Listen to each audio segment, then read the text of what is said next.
اعوذ باللہ من الشیطان الرجیم، بسم اللہ الرحمن الرحیم۔ السلام علیکم دوستان، آج ہم آپ کے سامنے ایک بہت ہی مشہور شخصیت کو لے کے آئے ہیں، جس سے ہم نے چند سوال کرنے ہیں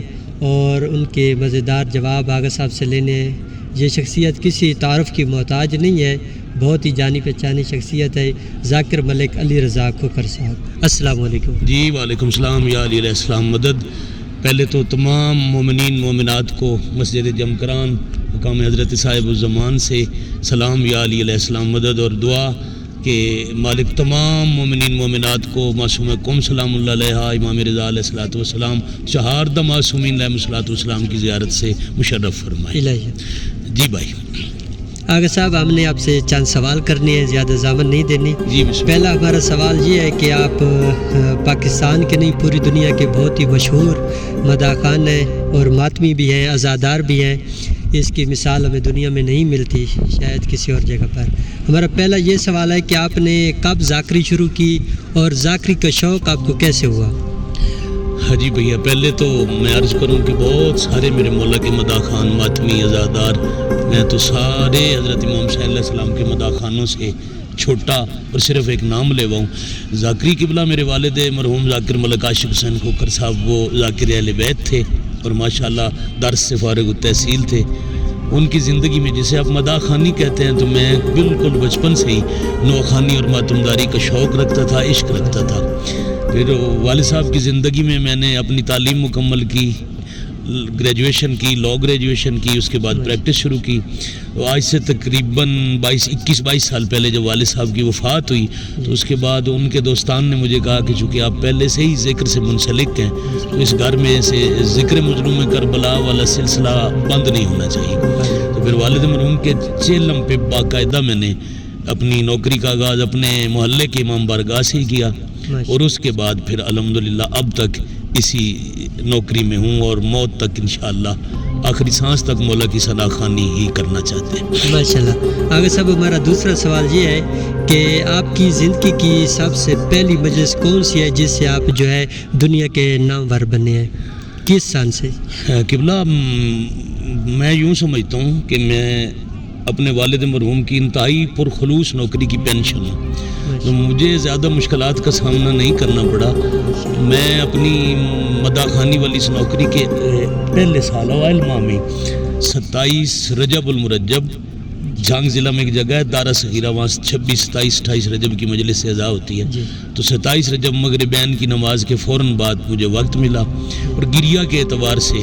وہ اتنی مقبول مجلس اذا تھی کہ مجلس اذا کے بعد بھی بہت سارا وقت بلکہ گھروں تک جاتے ہوئے عزادار روتے رہے۔ اور اگر آپ یادگار کہیں زندگی کی، تو وہ ہے جب میں زندگی میں پہلی دفعہ فاتح شام بی بی کے حرم زیارت کے لیے گیا، اور حرم مطہر کی حدود میں نے پہلی دفعہ بی بی کی شہادت کی مجلس پڑھی، وہ میری زندگی کی یادگار ہے۔ ماشاءاللہ۔ اچھا، اس کے آپ کے خاندان میں آپ کے علاوہ بھی کوئی اس کیا کہتے ہیں کہ لائن میں ہے، ذاکری لائن میں، یا فقط آپ کے لیے ہے؟ جی نہیں، والد صاحب کے بعد میں ہوں میرے خاندان میں، اور اس کے علاوہ بھائی میرے چھوٹے، میرا بیٹا وہ نوح خان ماتمی ضرور ہیں، جیسے والد صاحب کی زندگی میں میں تھا، لیکن باقاعدہ ممبر سے مداح خانی میرے علاوہ اور خاندان میں سے کوئی نہیں کر رہا۔ ماشاءاللہ۔ اچھا، آپ ابھی ایران میں موجود ہیں، اور بہت ہی مشہور مسجد جو امام زمان علیہ الصلوۃ والسلام کے نام سے مشہور ہے، مسجد جمکران، تو آپ اس بار جو ہے ایام فاطمیہ کرنے کے لیے قم تشریف لے کے آئے ایران میں، تو یہاں پہ ایام فاطمیہ کر کے آپ کو کیسا لگا؟ قبلہ جو احساسات ہیں نا پاک سیدہ کی شہادت کے حوالے سے قم میں، ان کو تو الفاظ میں جاوید باز قمی صاحب بیان کرنا ممکن نہیں ہے۔ بس میں صرف اتنا کہتا ہوں جو میرے احساس ہیں کہ جس دن سے میں تقریباً 1 جمادی ثانی کی شام کو ام المقدس حاضر ہوا تھا، اس سے پہلے میں مشہد رہا ہوں، تب سے لے کر اب تک مجھے ایک لمحہ کے لیے بھی نہیں لگا کہ میں بیٹی کی مزار پہ ماں کو رونے آیا ہوں۔ میں جب سے آیا ہوں آپ نے بھی نوٹ کیا ہوگا جتنے زائرین ہیں پاکستان سے آئے ہوئے مولا کے ذاکرین جناب ذریت عمران شیرازی صاحب غلام عباس جپا صاحب دیگر مداح خان یو کے سے آئے ہوئے آصف الوی صاحب جناب حامد سلطانی صاحب دیگر جس سے بھی میں نے پوچھا ہے سب کے تاثرات یہی تھے کہ ایک تو جب سے آئے ہیں آنسو نہیں تھمیں جتنی دفعہ بھرم جائیں آپ کو آنسو کی خیرات ملے گی اور کسی کو بھی یہ نہیں لگا کہ ہم مخصومہ قوم سلام اللہ علیہ بیٹی سمجھ کے ماں کا پرسہ دینے ہر کسی کی فیلنگ یہی ہے احساس یہی ہے کہ ہم جناب سیدہ سلام اللہ علیہ کی حقیقی مزار پہ رو رہے ہیں اور دوسرا جو انتظامات ایام سیدہ کے حوالے سے حکومت ایران نے کی ہے اور بالخصوص جو حدیث غربت اور وہاں پہ بی بی کی شہادت کی بی بی کے مصائب کی تاریخ کا تصویری خاکہ اور فلمائے گئے لمحات وہ جو ہے وہ بندے کا قبر تک رونے کا سامان ہے بلکہ حشر تک کا سامان غم ہے. اس لیے میرا زندگی کا یہ منفرد ترین تجربہ ہے بی بی کا سوگ منانے کے لیے معصومہ قوم مانا. اور میں یہ پیغام دوں گا آپ کے گمی صاحب قبلہ آپ کے چینل کی وساطت سے جو سنیں وہ ایک دفعہ کم از کم زندگی میں کوشش کریں اور ایام فاطمیہ کے لیے قوم تشریف لائیں تو انہیں ایسا ہی لگے گا کہ حقیقی جنت البقیع یہی ہے حقیقی مزار مخدومہ سیدہ سلام اللہ علیہ یہی ہے اور رونے کا باک بی بی کو رونے کا جو اصل لطف ہے عبادت کا وہ اسی قوم میں آیا ہے. ماشاءاللہ. اچھا آپ نے حدیث غربت کی بات کی ہے تو کل آپ ہمارے غریب خانے پہ بیٹھے تھے تو میرے چھوٹے بیٹے سردار حسین مہدی نے آپ کو ایک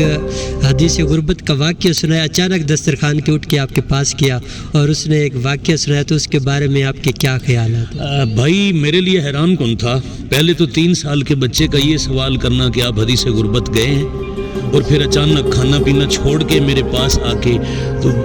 بی بی کے دروازے کو جلائے جانے کی بات پھر دروازہ بی بی پر گرایا جانا اور بی بی کا قاتلوں کا نام لے کے بتانا کہ اس نے دروازے کو آگ لگائی اس نے دروازہ جلایا ایسے وہ دروازے کے اوپر سے گزرے. آپ بھی اس بات کے گواہ ہیں کہ وہیں دسترخوان پہ مجھ سے مزید کھانا بھی نہیں کھایا گیا اور میرے آنسو بھی اور رات اپنے بستر پہ لیٹے ہوئے شب جمعہ تھی حرم پاک میں بیٹھے ہوئے سردار حسین مہدی مالک ان کی زندگی کرے اور میری ریکویسٹ ہے کہ اس انٹرویو میں ان کی تصویر ساتھ ضرور لگائیے گا تاکہ لوگ دیکھیں کہ اتنا چھوٹا بچہ اور یہاں کی تربیت اور یہاں کے انتظامات کا یہ اثر ہے کہ وہ بچہ بتا رہا ہے کہ بی بی پر کون کون سے ظلم ہوئے اور اس کے جو چہرے کے تاثرات تھے وہ آپ کے رونے کے لیے کافی ہیں. مولا ان کی زندگی کرے بی بی کا صدقہ وہ آپ کو نصیب ہوں آپ کے زیر سایہ رہیں اور جو آپ چاہتے ہیں اس سے زیادہ وہ نیک اور صالح بنے. اچھا آغا صاحب آپ نے جہاں پہ آزاداری کی ہے آپ نے پہلے بھی بات کر دی ہے کہ انتظامیہ کے حوالے سے تو آپ ایران کے انقلاب کے بارے میں آغا رابر کے بارے میں کیا کہنا چاہیں گے اور آزاداری کی جیسے یہاں پہ آزادی آپ کو ملی ہے یا کوئی مشکلات پیش آئی ہے اس کے بارے میں تھوڑا سا ہمیں بتائیں. نہیں قبلہ قطعاً کوئی نہیں. دیکھیں میں یہ پیغام تمام پاکستان سے آنے والے زائرین کے لیے کہ جب کوئی غیر ملکی ہمارے ملک میں آتا ہے تو ہمارے ملک کے جو کچھ قوانین ہیں ان کی پاسداری اس پہ لازم ہوتی ہے. اسی طرح ملک ایران کے جو قوانین ہیں ان کی پاسداری ان کا احترام ہم پہ لازم ہے. لیکن جہاں تک بات ہے ماتم داری کی آزاداری کی میرے لیے یہ ایسی مثال پہلے نہیں ملتی کہ جس طرف سے جس ملک کے آزادار میں نے ہندوستان کے آزادار بنگلہ دیش سے آئے ہوئے آزادار پاکستان سے کثیر تعداد میں دیگر عرب ممالک سے خود ایران کے باقی شہروں میں سے کسی کو آزاداری کرنے سے روکا نہیں گیا حتیٰ کہ پتہ نہیں اس بات کا مطلب کیا لیا جائے کہ 2 جمادی ثانی اور 3 جمادی ثانی مغرب کے وقت جلوس جب پہنچتے ہیں تو تلاوت شروع ہو گئی اذان شروع ہو گئی جس کی آواز اس سین تک نہیں جاتی جہاں پہ ماتمداری ہو رہی تھی لیکن کسی خادم نے آگے بڑھ کے آزاداروں کو نہیں روکا کہ آپ بند کر دیں نو اخانی تلاوت ہو رہی ہے یا اذان ہو رہی ہے یا با جماعت نماز شروع ہو چکی ہے. یہ ایک مثال دے رہا تھا کہ آزادار جب آزاداری کر رہے تھے تو اس ملک کے نظام نے کسی بھی جگہ پہ چاہے وہ سڑک ہے چاہے وہ گلی ہے چاہے کسی کا ہوٹل ہے حرم کی حدود ہے سین ہے وہ انہوں نے کہیں پہ بھی کوئی پابندی نہیں لگائی. میں پہلے ہی عرض کر چکا ہوں کہ اگر آپ بی بی کو جی بھر کے رونا چاہتے ہیں حق تو ہم نہیں ادا کر سکتے لیکن اگر اپنے دل کی جو حسرت مٹانا چاہتے ہیں رونے کی تو آپ ایام فاطمیہ سلام اللہ علیہ میں ایک دفعہ قم المقدس میں آزاداری ضرور کریں. اچھا ہمارا آخری سوال یہ ہے کہ آپ ذاکرین جو ہمارے پاکستان میں ہیں اور جہاں پہ جو علماء کرام ہیں ان کے حوالے سے کوئی آپ پیغام دینا چاہیں؟ دیکھیں میری اوقات تو نہیں ہے، بساط نہیں ہے کہ میں مولا حضرت امام حسین علیہ السلام کے ذاکرین علماء کو کوئی پیغام دوں، لیکن یہ امام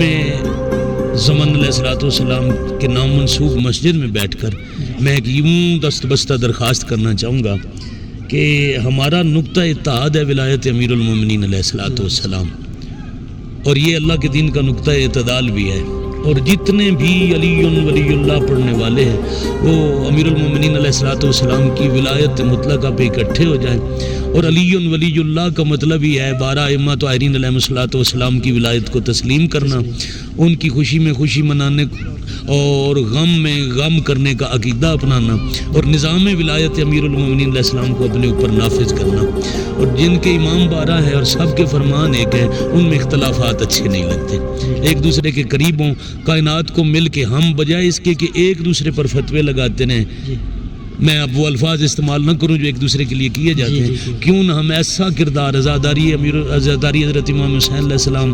اور ولایت امیر المومنین علیہ السلام کا اس طرح سے پرچار کریں کہ دیگر مذاہب کے لوگ مذہب شیعہ خیر البریہ اثنا عشریہ کی طرف راغب ہوں، بجائے اس کے کہ ہم ایک دوسرے کو شیعت سے نکالتے رہیں، اور کوشش کریں فاصلے ختم کریں، ایک دوسرے کے قریب ہوں، اور اپنی ملت کو اپنے پیچھے، آپ لوگوں کے پیچھے ہزاروں لاکھوں بلکہ کروڑوں شیعان حیدر قرار چلتے ہیں، ان کو اکٹھا کریں بجائے اس کے کہ ہم ان کے درمیان تضادات پیدا کریں، ان کی لڑائیاں کروائیں۔ ماشاءاللہ، بہت اچھا پیغام دیا ہے آپ نے۔ ابھی ہمارا ایک چینل ہم نے بنایا ہے کہ جس میں ہم علماء کرام اور ذاکرین اعظام اور زواروں کے جو ہے انٹرویو لے کے ان کی رائے لے کے ہم میڈیا پہ لگاتے ہیں، اور کسی کو کوئی مشکل ہو، آپ نے دیکھا ہے، ہم اس کی مشکل حل کرنے کے لیے تیار ہیں، تو ہمارے جو ویور ہیں، دیکھنے والے، ان کو کیا پیغام دیں گے؟ ہاں جی، ایک تو میں مولا کے بالاخص ذاکرین علماء، مصاحب خان، خطباء، شعراء جو پاکستان سے ایران میں زیارات کے لیے تشریف رہتے ہیں، وہ عزیز محترم جناب جاوید عباس قمی صاحب منہاج الحسین لاہور سے یہ فارغ التحصیل تھے، علامہ محمد عباس قمی صاحب کے بلا مرحوم مغفور کے شاگرد، اور اب قریباً عرصہ 7 سال سے یہ قم میں زیر تعلیم ہے، اور بے لوث مولا کے زائرین کی خدمت، ان کی مشکلات میں مدد کرتے ہیں، تو خصوصاً ذاکرین علماء، خطباء، شعراء جب یہاں تشریف لائیں تو ان سے ملاقات کریں، اور اگر یہ کچھ چند سوالات پوچھیں تو ان کے جواب دیں، تاکہ مولا کی نگری سے، کریم اہل بیت سلام اللہ علیہ کی نگری سے آپ کے فالورز تک خوبصورت پیغام پہنچے۔ ماشاءاللہ، بہت مہربانی۔ اچھا، ہماری کوئی اچھائی بھی بتائیں اور ہماری کوئی برائی بھی بتائیں۔ دیکھیں، میرے مالک کا فرمان ہے کہ اگر مومن کا عیب دیکھو بھی صحیح تو اس پہ پردہ ڈالو۔ میں نے آپ میں کئی دفعہ آپ جانتے ہیں، کئی دفعہ آپ کی ہماری ملاقات ہے، مولوی بی بی کے در پہ اکٹھے حاضر بھی ہوئے، آپ سے ملاقات ہوئی ہے، اور اچھائی یہ ہے کہ آپ کا اخلاق مثالی ہے، اور ظاہر معصوم قوم سلام اللہ علیہ کے لیے آپ کا خلوص اور خدمت، اس کی دوسری مثال میں نے نہیں دیکھی۔ بے لوث ہو کر، بغیر کسی کاروبار کے، نہ ہوٹل بک کرائے، نہ گاڑیاں، نہ کھانے کے، نہ شاپنگ کے لیے، سوائے اس کے کہ زیارت میں کوئی مشکل ہے تو آئیں ہم زیارت کروا دیں، کھانا کھائیں، گھر پہ بلانا، مہمان نوازی کرنا، مطلب گھر میں دسترخوان لگا کے ایک آپ کی اہلیہ، مالک ان کی زندگی کریں، ان کی مشکلات آسان کریں، وہ درجنوں زائرین کے لیے دن رات کھانا بنا رہی ہے، اور آپ بے لوث مولا کا لنگر چلا رہے ہیں۔ یہ کمال ہے، اور یہ خدمت ایسی ہے جس کا صلہ بیان سے باہر ہے، کتنا ہے ان کے لیے بھی اور آپ کے لیے بھی۔ اور میں دعا یہ کر رہا ہوں کہ جب تک آپ کریم اہل بیت کے در پر ہیں، زائرین پاک سیدہ کی یہ خدمت والی عبادت مالک آپ کو نصیب رکھے۔ بہت مہربانی۔ اب ہم آپ سے اجازت چاہتے ہیں، اور آپ کا بہت قیمتی وقت لیا ہے، آپ کی بہت شکر گزار ہے کہ آپ نے اپنے اتنے قیمتی وقت سے بی بی کی بارگاہ میں اور امام زمان علیہ السلام کی مسجد میں ہمیں وقت دیا ہے، اپنے قیمتی وقت سے، عبادت کا وقت تھا، ہم نے آپ کا وقت لیا ہے، بہت شکر گزار ہے، اور انشاءاللہ ہمیشہ آپ کے دوست رہیں گے اور ہمیشہ آپ کے ساتھ رہیں گے۔ جی، میں بھی ہمیشہ کے لیے آپ کا خادم رہوں گا، دوست رہوں گا، اور وقت وہ بھی جتنی دیر ہم نے گفتگو کی ہے، دنیاوی گفتگو تو کوئی نہیں تھی، وہ بھی محمد و اہل بیت محمد علیہ الصلوۃ والسلام کے حوالے سے، زیارات کے حوالے سے تھی۔ یہ بھی وقت قیمتی تھا جو عبادت میں گزرا۔ تمام سننے والوں کو، دیکھنے والے کو سلام، یا علی علیہ السلام مدد۔